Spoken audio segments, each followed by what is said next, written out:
God, he hit me in one shot. I have never been one-shotted. I have never been one-shotted. I have never been the right way, brother.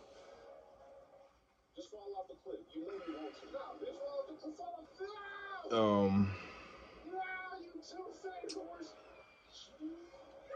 We just got back from DREAMCON, bro. That scene in Dragon Ball where Goku's like in the little chamber with the little mask on, and you know he's recharging his energy. And that is where we are. I don't have a liver anymore. I don't know what sleep is. I am a full-blown alcoholic, and I'm willing to admit that. I might have to do this later.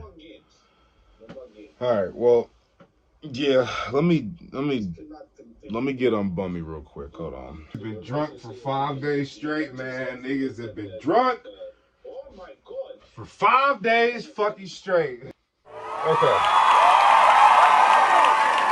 How you guys doing? Thank you. How you guys doing? Yeah. Bless you. Bless your fucking hearts.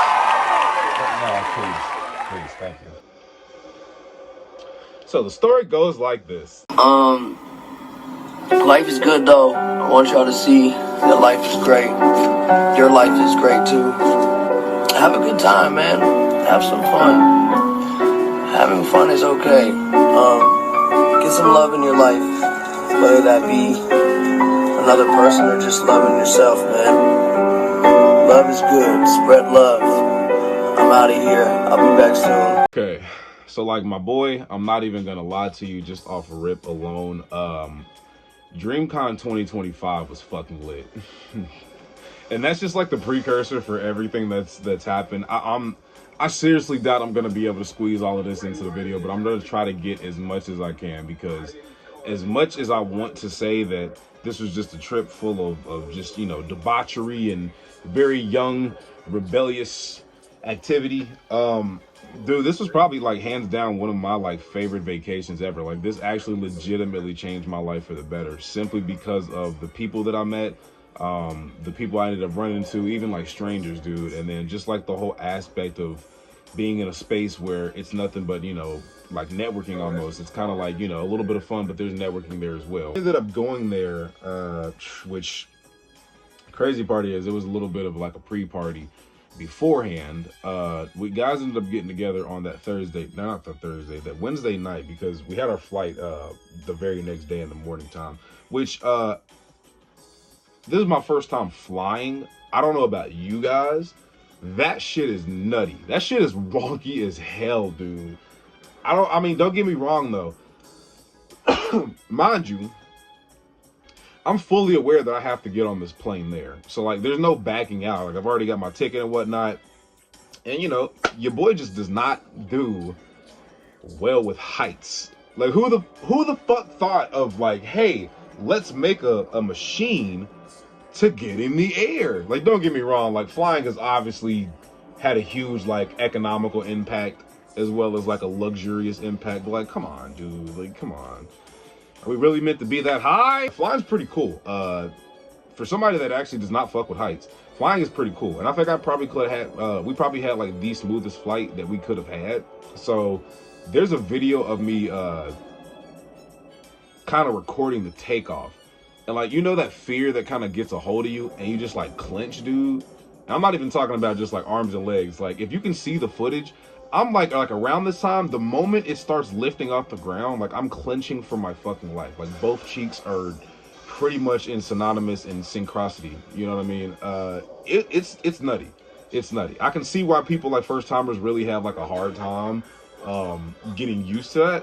But I think for after like the first hour, right? Because like I was like anxious for like the first 20 minutes. But I think once you get high up in the air, you know, I had a window seat, you look down, and it's actually pretty beautiful out there. The shit is like ants, dude.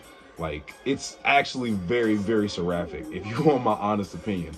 And then it got to a point, if I'm taking pictures, even this high up, it's serene. Like, I'm cool, you know what I mean? I don't do that unless it's something I'm like, if my body's not at peace, I guess. I don't know how else to describe that to you. It's really beautiful up there, man. Like, dude, there's so many pictures that I got, but there's this one where we're at the top of like all the clouds, dude, and you can just like, you can't even see below you. Like, it's nothing but straight. It looks like a sea of clouds. Like, I'm not gonna lie to you. And then everything in the air is just like this solid, you know, very like pastel blue mixed with the white of the clouds kind of going into it. Like, dude, it's so pretty up there, man. I'm not gonna lie. Flying might actually have to be something that I get more used to. Now, is the anxiety of flying still gonna change my you know, behavior towards it? Probably not. I'm probably still gonna be up there thinking, like, you know, wishing I had a parachute, but there's no said parachute, which I think it's stupid that you can't bring a parachute on the plane, because like, it's not even about it crashing. It's about your safety. Like, it should be a personal it should be a personal carry-on. It should be your free personal item. Is that stupid? First day, Thursday. Yeah, Thursday is the first day. We land there roughly around, like, I want to say 2 o'clock, 3 o'clock. You know, the time change gave us like an extra hour back. So, I mean, I guess that counts. But for us, it was 2 hours. For me, I just pretty much watched my movies and, you know, until we landed. But once we ended up landing, you know, first time being in an airport, especially somewhere new, I never realized just how, like, packed it actually is. Like, it was actually very overwhelming. And then we went to Houston. Houston is so fucking hot, bro.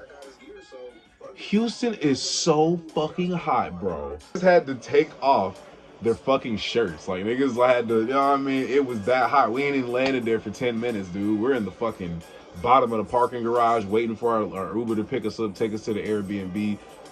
Which the Airbnb was fucking beautiful. I'm not gonna lie to you, bro. Even just like the city of Houston where we were at, it was fucking beautiful. We had like a little pool table over there, dartboard, nice little just walkway in the middle, kind of leading to like a backyard, back patio area. So we had a lot of space, dude. Sadly, we didn't get the chance to use a grill, but it happens. Hey, I ain't gonna lie to you though. I got fucking stung while I was there. All right, y'all. We done made it to the spot. Shouts out to Trey.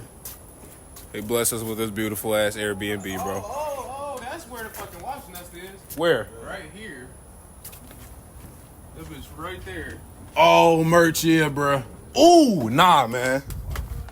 Nah, bruh. Second one from the left. These fucking not fucking hornets, these bees, bro, whatever the fuck stung me. It definitely wasn't a wasp. I would have felt that shit. So it had to have been a regular bee. Those motherfuckers, bro, I don't know what their deal was. Like, dude, whenever you're like in a wood place, I don't even, yeah, just like a wood place. Don't overthink that. I don't know if people know, but like insects like that have a 120% chance of just like having a fucking nest there. So like me, being the guy that I am, like, we recognize the wasp nest, right? And on top of the ceiling. Mind you, they have eggs. So that means it's queens and they're fucking hostile. They're on that shit, right? Now, you can't trust fucking bees. I don't care what you say. They're like the fucking devil's advocate. You can't fucking trust bees no matter what they're on. If they come close to you, nigga, you move out the way. I don't care. I don't care. Sitting up there, and we're like, guys, well, let's just be mindful. And like, mind you, we have 2 niggas in the squad that are 6 foot. I'm the second tallest. I'm 6 foot. Slink is Jaden is 6'2", right? It is a hazard for us. Maybe not for the other guys as much, but it is a hazard for us because all it takes for us is to scrape it the wrong way or brush past it with some wind, and we're fucked. We're fucked. In the morning, I actually went out there to go like smoke and whatnot, dude. I pull out the bench thinking there's not a nest under there, and there's a fucking nest under there. So I pull it out, and immediately I realized my mistake because like 5 flew out. And I'm like, yeah, wrong neighborhood. Gotcha. I don't know who got me, but whoever got me fucking got me in the back of the leg, and it's still fucking swollen up, bro. I mean, it's going down, but like, dude, you can tell that like layer of skin is just like really agitated and swelled up still. So it's not perfect. So fuck bees. Went to go get some liquor, and we dropped the bottle. I'm not even going like literally and metaphorically, we dropped the bottle. We dropped the bottle. Like, we went to go get a bottle of alcohol. We dropped it no more than 2 blocks from where we were. Went back to go get another one, blessed the bottle again, and then we were safe for the rest of the trip. RIP the bottle. I think we all like felt a moment of shock because like it broke, and I mean like with like synchronization, bro. We all just collectively looked down and just didn't say nothing. It's like our heart got torn to pieces, man. Like that first heartbreak in high school, man. You just stare and you just like pain. Pretty cool though. The event didn't start, so we was pretty much centered on nightlife. I'm not gonna lie, I got really drunk. That is the key thing of this trip that you were gonna remember. I got so drunk.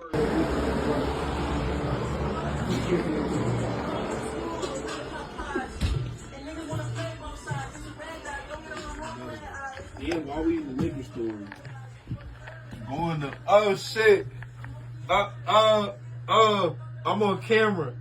Damn, Kenny, the fans called me. I don't have a liver anymore.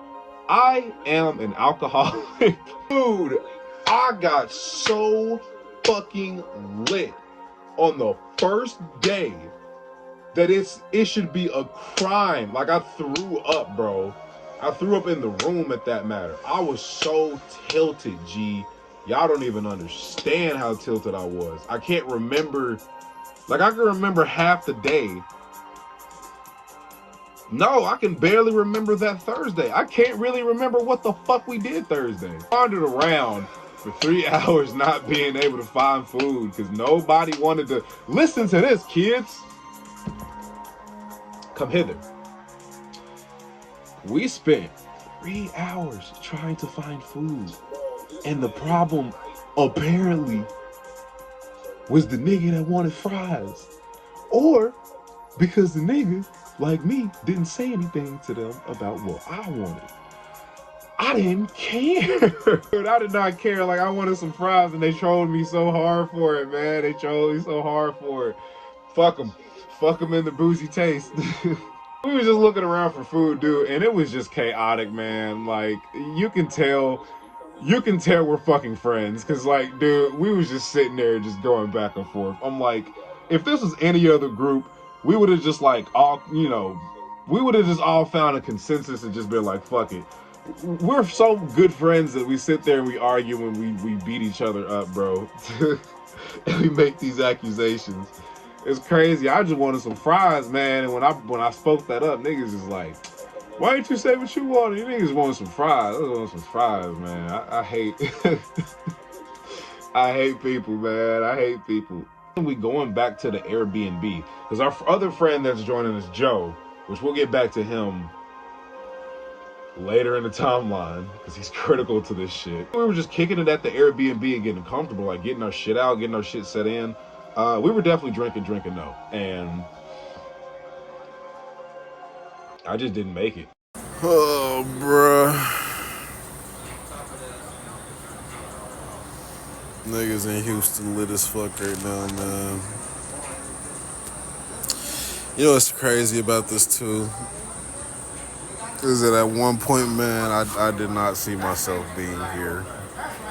Like, I legit did not see myself ever attending to a con. I mean, if I did, it would be in the foreseeable future, but I'm doing it in a spot where, like, dude, I'm still low-key. You know what I mean? I don't have the biggest following. Like, I'm cool with a lot of people, but it's different from people following you and wanting to support, like, your passions and shit. So, like, it's wild, bro, because, like, this could be the chance for me to go from, like, 308 subscribers to, like, 1,000. And, like, actually start making money off this shit. And not even for the sake of money, but just for, like, just because I like doing it. Like, I really never thought that I'd be making content this long. And I never thought that it'd stick like it did. Like, don't get me wrong, I might might not upload with the consistency of a normal creator, bro, but I promise to God I got the drive for it. Like, the amount of ideas.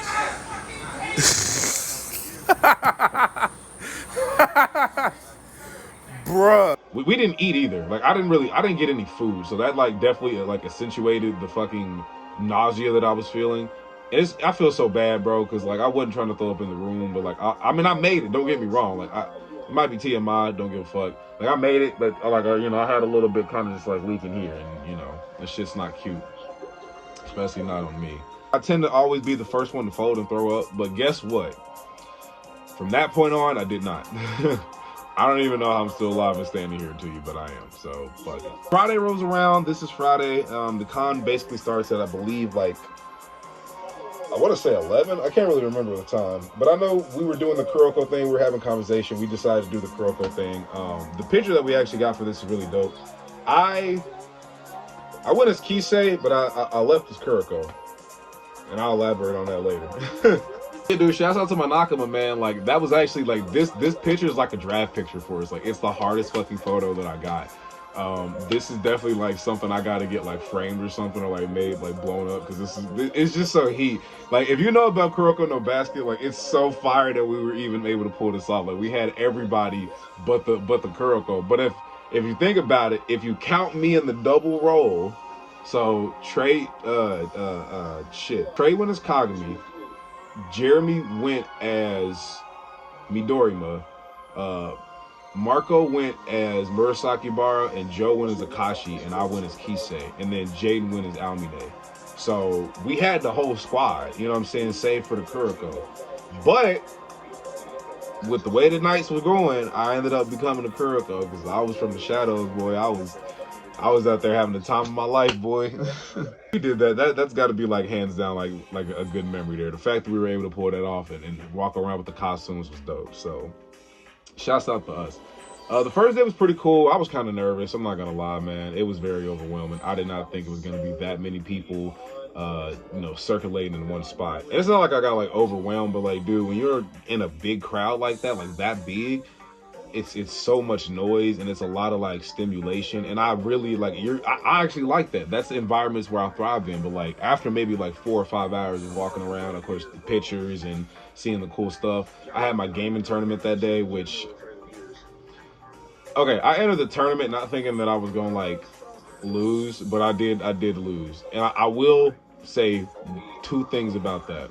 I had just a good time, just like playing with Tekken niggas. Like, you know what I'm saying? There was a dude that just like saw me sitting, he's like, yo, you trying to play? I was like, hell yeah. Like, it's that simple, bro.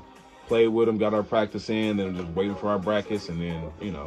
So it was cool. I actually met my friend Duels here too, bro. Hey, listen.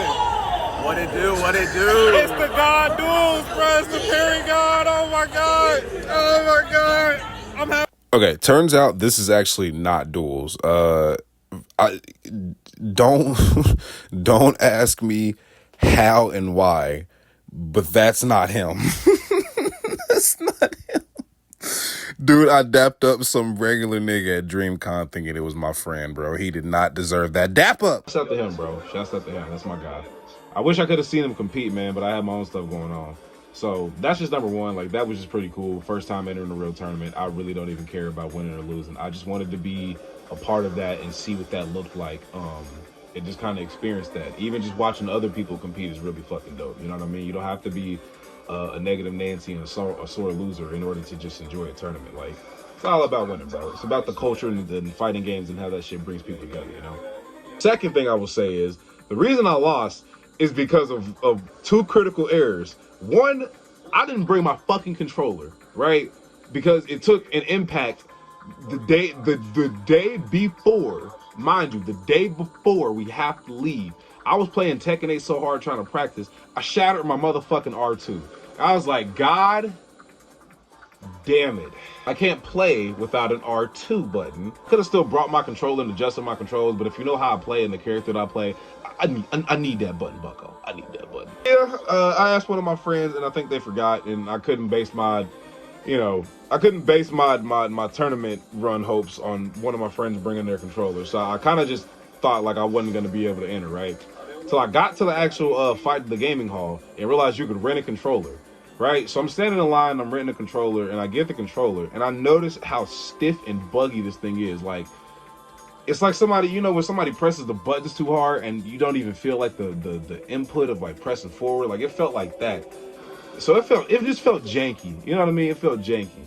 So I feel like that is something that kind of, because it wasn't even trying to connect to the game system at first, but there's that. And then there's the person that I had to fight. Now listen, I play Lee Chao Lan. There are not a lot of people that play Lee Chao Lan. There are not a lot of people that are good at playing Lee Chao Lan. There are not a lot of people that specialize in Lee Chao Lan, as he is a specialist character. Meaning he is a niche. He is an extreme niche. You might find like 10 people out of like 100,000. I won't go that high. Maybe like 10,000. You know what I'm saying? But there's not a lot of people play him. The one time I'm expecting to fight some like tier whore, or like, you know what I mean, like a Lars, an Alyssa, a Brian, a Paul, a Kazi, whatever, even a Clive, bro. This motherfucking lead player pulls up, and he's like, he says, like, we shook hands on it. I'm like, da da da, just a little back and forth. He's like, I've been fighting for my life, which I thought was fucking hilarious, but I tried not to laugh. And he's like, da da da, and he hovered over Lee, and then he clicked him. I'm like, oh. Fuck, start sweating, bro, because I don't know if y'all know. Lee against Lee is some of the hardest shit to do because you both can do each other, and it's all about the timing with Lee, bro. The counter hit shit, he can do what I can do, and if he can have better timing or like close timing, if he can get it by a millisecond, it's gonna be rough for me. Back four, down three, down two, it's just a whole lot, bro. So he was able to do half the shit that I was doing. And with the wonky controls, I could not get a back two loop to save my life, bro. Imagine thinking like, okay, you're going to come across any type of character but your character. And you find out it's your character and you just lose, man. It's... any other characters, bro, could pick any other character. You're going to pick Lee. All of this to say, fuck that guy. Saturday comes, and I'm like, all right, man, it's enough of this bitch shit. I'm gonna go full force. I'm gonna get as many pictures. I'm gonna ask. I'm gonna throw my channel out there, and I'm just gonna talk to people, right? It's not like I didn't do that, but I felt like with me getting a little hyped up, having some chance to rest and actually see what it's like, I was like, yeah, I know how to go about this now. So I'm on one. And mind you, this is the day I'm dressing up as Buddha. Buddha from Record of Ragnarok is the hardest fucking iteration of the character I've ever seen, bruh. He is the smoothest nigga, he is the coldest nigga. And that is me, okay? The motherfucking Buddha, the enlightened one. You niggas can't fuck with me. I was him that day. I was him that day. I was him that day. I was him that day. I was him 3 minutes from that. I was him 3 minutes before that. Look at this picture.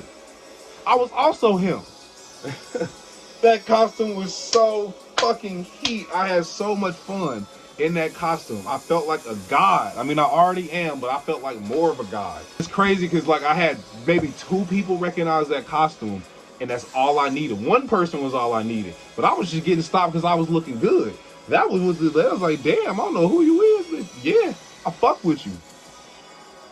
Had it all in a ponytail, young. I was looking good, boy. I got tons of pictures though. It was really a good time just being in that. Now, mind you, the pants on these things are like really, really long, and so it was kind of hot, so I had to confine myself to the hall. But dude, I just had fun walking around for a couple hours, man. I met this fine ass Boa Hancock, bro. Shouts out to her. Saturday is where things kind of like in the after party. Saturday is where things kind of like went crazy, dude. Actually, I take that back. What was it? Saturday? Let's scratch it back to Friday. We had an after party Friday. We went up, I can't remember where we went. I think it was Grown and Sexy. Or was that Saturday? I think Saturday, no, Friday had to have been the Grown and Sexy. Maybe, I don't know. One of the days we went to an after party, and I'm almost 100% certain that it was probably last like hour of that adventure in there though was pretty fire. It was like a whole, I wish I don't have the film. I gotta see if I can get it from Jaden. We were all just out there dancing on the floor, bro. We were drunk as hell, man. It was a good time. Like we had everybody in there. We was just on the floor dancing, dog. It's funny. It's funny, bro. It's Jaden dancing, man. I love Jaden to death, bro. Jaden dancing is some of the funniest shit in the world because he be out there hitting that bitch, bro. He's looking at Trey. He's like, what's wrong, white boy? Can't dance? There's so many fucking funny moments from that trip, bro. That's like hands down one of them, man. But we were so fucking teeny. I was sweating by that point. I'm like, yeah, man, we gotta go. Joseph J.G. Swanson. This dude, man, if you ever drink with him with caution. Because he's the reason I've been drunk for 5 days straight. This dude is a demon, man. He had already been lit for the last 2 days straight. And he decided to catch me on a bad night. I think we what did we do that Saturday? I think we ended up we ended up trying to go to another after party, I believe. Yeah, we tried to go to another after party after we had walked around for the con, but there ended up not being enough space. We didn't have like RSVP tickets or some shit like that. So we kind of just like stood there and figured out what to do. Now, mind you, we had already been really lit by the time we'd even pulled up to the after party.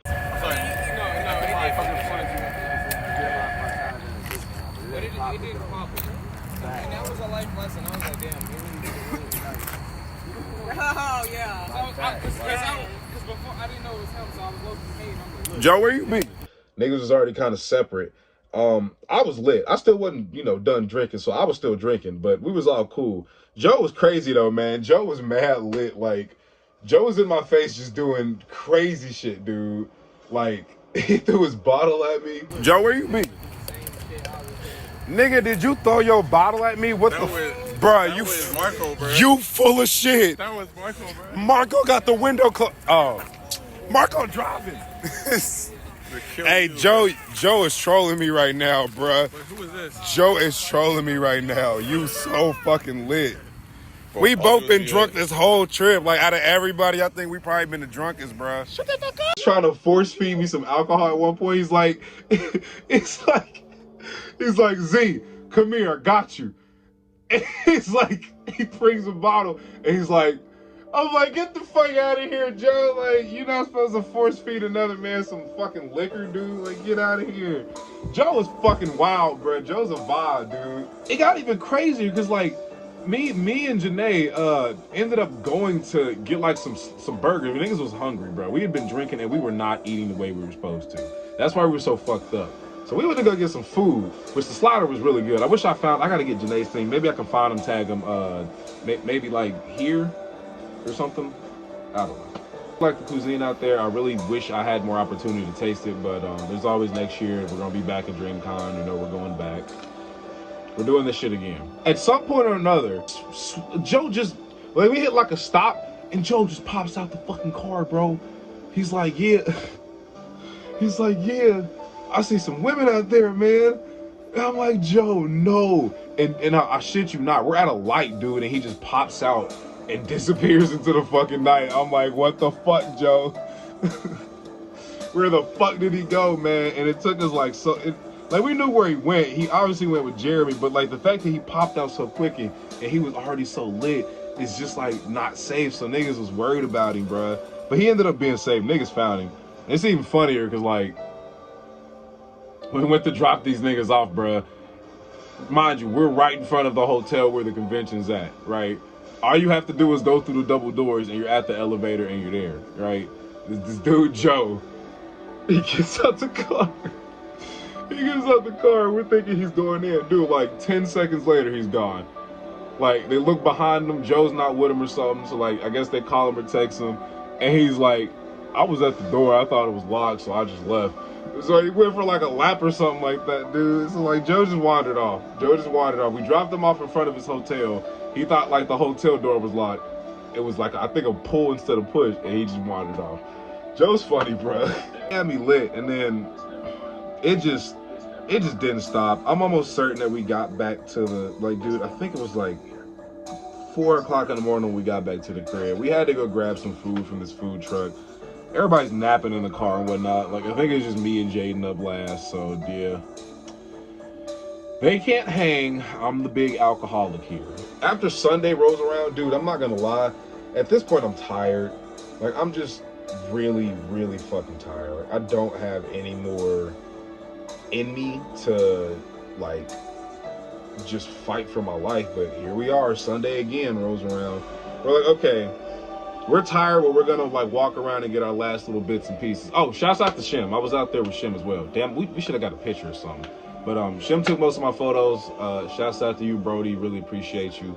Y'all should go follow his channel and everything too. He streams, makes content. Definitely go fuck with him. We're gonna do the Kuroko thing one more time that day just to make sure we got our picture. I was on a little bit of a side quest, so I missed it, and this is when I turned into Kuroko. That whole trip, like after Friday, pretty much Saturday onward, even to Monday, like I was on my whole thing. Like I still linked up with the guys and everything, but like, dude, I'd be gone for like 5 or 6 hours, man. You know what I mean? Like I'd be gone for a little minute, just disappearing in and out of the group. Like I'd come back, leave, come back, leave. There was times I was gone, I didn't even come back for a minute. Like I was real life Kuroko though. I was real life Kuroko though. So I'm the Phantom 6 man. You might not notice my presence, but I have a whole lot of impact. Cause boy, I was living my life out there having the most amount of fun. I will admit, the women were trying to, you know what I mean? We're still continuing to, like me and Joe, continue to drink. It got to a point where like I had to shower and get into my Kuroko costume first, right? So this is the precursor. Me and Joe are alone. You have to be careful when you're drinking alone with Joe, bro, because he will get you there. He, as Jayden likes to call it, it gets he solos you, and he definitely fucking does, bro. Because by the time we drunk, went downstairs for a little bit, came back up. Shouts out to Jaren. We came across Jaren too. Playing Smash for a minute. Of course, you know, I was getting my shit pushed in because I ain't played Smash in a minute. And, you know, my friends are like gods at the game. Like Jeremy and Jeremy, they're like fucking gods. But we could all scrap. On a good day, we could all scrap and hold our own. So it was nice to just kind of get back to those old days when we were a little bit younger in our teenage years and just kind of like go at each other and just play, man. At some point, though, after my losses, I had to cut them. And I was already a little bit too drunk. So I took my straw hat, man, and I just like dozed off in the corner. In the couch. Now, here's where it gets tricky. They went back down there.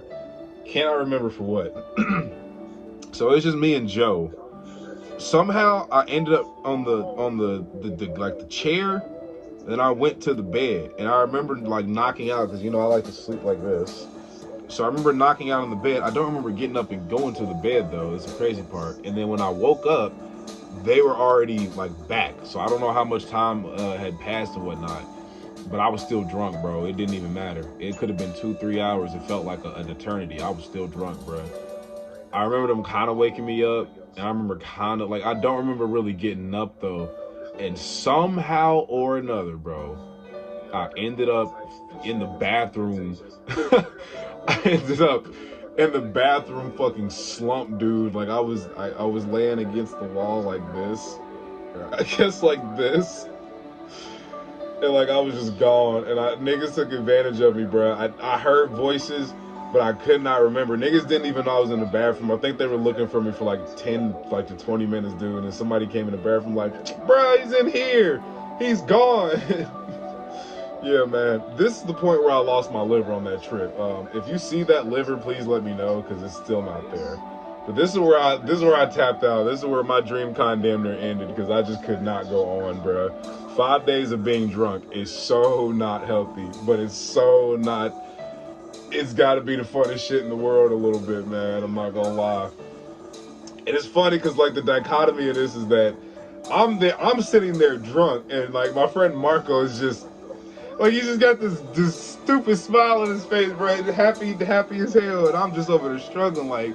Pure happiness and enjoyment and elation, and you got pure sadness and just suffering right there, bro. It was just so funny.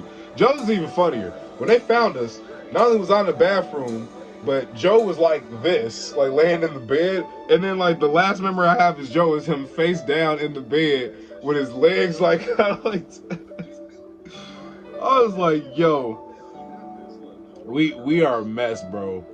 We are a fucking mess. And that's just like the wrap up of DreamCon, dude. We ended up going home after that. Cleaned up the Airbnb. We still didn't get back until like a later time, man. So we was just out living life, bro. I can't even explain it. It's hard to even put any of this into words. I'm surprised I have, but yeah, we didn't go to bed, and about what 1 o'clock, 2 o'clock we got back, and our flight was literally. And like boarding started at 6:40 in the morning, so we had to be at the airport at least by like 4 o'clock or something. So I took a quick nap, but I woke back up. There wasn't no reason for me to like try to stay asleep. If I slept, we slept through that flight. We were fucked. So, just really enjoyed my last couple moments. We got back down to the center, grabbed Jeremy, and I kind of just took a moment to let it all sink in. It's almost like poetically saddening, bro. Cause like I haven't seen the city this empty, and dude, we've been doing 3 days straight of this. I'm not ready to say goodbye yet, man. I'm not ready to say goodbye to Houston yet, man. Like, it actually kills me that niggas gotta leave, bro. But, nigga, when I tell you I live my fucking life out here, bro. Bro, niggas was drunk the entire, like, bro, I can't even make it up to y'all. Niggas was drunk the entire trip, bro. And that's like, dude, weed involved too, and like no sleep. Niggas try, bro. I tried hooping the other day, it did not work out, bro. It's wild work, man. It's wild work, bro. So I'm sad, bro. DREAMCON damn needed to be a week. I realized that this was even at 4:40 in the morning, like there were still people out and about the entire night, but this was the first time in like 3 to 4 days that the city was just empty. Like everybody had probably tapped out, everybody was tired, not even a single jogger, bro. And that let me know, like, damn, like it really is kind of over for right now. Like it's gonna probably go back to just being Houston. But all the people that flew in, all the people that you know came here, even like the natives that were probably like close by or maybe in the vicinity, they're back home, man. They're not in the hotels anymore. They're all the way back home in their neighborhood, like 20-30 minutes away. So that's when I realized it was over, man. And from that point on, it was straight recovery mode for all of us. The flight back was pretty cool. I was really comfortable enough to the point where I pretty much almost fell asleep at that point. So yeah, that's DREAMCON in a nutshell, man. We got back to the city. We landed safely. We was just sitting outside the car, outside of our friend's house, getting ready to disperse and, go back home for ourselves. And we just was reminiscing about all the fun times and the crazy times that we ended up having down there, man. I really do think that I got my name out there a little bit. I think I could have done a better job of, like, advertising. But now that I know what to expect, I know how to move about it next time. But I definitely think I made my impact on that city. Also, I lost my voice, too. And also, that liver thing is still bothering me. So, I got to get that settled out. Mind you, this is like Wednesday. The con, we were back home by Monday morning at literally at 7 in the morning, bro. So I'm still tired. That's why I got these glasses on. DREAMCON 2025, bro. It's been real, man. We're gonna see you boys next year, though. So you might want to get your shit together. You might want to get on the train before you can't fucking get on, bro. That's it. Fuck it. Cut it. Your boy fucking made it, nigga. Made it, nigga. Midnight Channel vlogs. Fucking soon, baby. Fucking soon.